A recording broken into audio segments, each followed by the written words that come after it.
Aïda Askarzadeh, l'auteur du dernier Cèdre du Liban qui va se jouer au Péglet à Mont-de-Marsan vendredi. Je suis aussi artiste associée pour la saison culturelle au Théâtre de Gascogne. Du coup, je vais être là un peu régulièrement, faire plusieurs choses. Et donc voilà, ça commence vendredi avec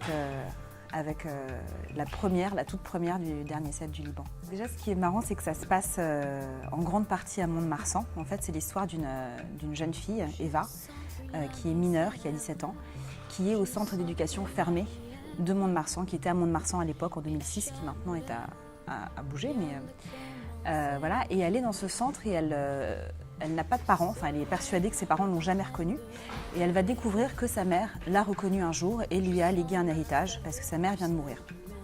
Et sa mère était photoreporter de guerre. Et à travers des cassettes qu'elle a enregistrées, elle va transmettre à Eva son parcours déjà et puis les raisons pour lesquelles elle n'a pas voulu la reconnaître au début, qu'elle n'a pas voulu la garder et l'éduquer. Et Eva va un peu découvrir ses racines tout en découvrant le parcours de sa mère. C'est très particulier pour moi cette histoire parce qu'en fait c'est l'histoire de deux femmes. Alors déjà on parle rarement de femmes, elles sont rarement les héroïnes d'une histoire, donc rien que ça je trouve ça important.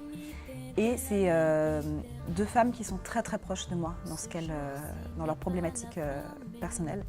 Donc pour moi c'est le plus beau texte que j'ai écrit jusque-là parce qu'il part vraiment de quelque chose de très intime. Alors pas dans la forme, j'ai pas été dans un centre, j'ai pas été reporter de guerre, etc. Ma mère ne m'a pas rejetée petite, mais ouais, émotionnellement c'est très lié à moi et du coup je pense que du coup c'est assez juste.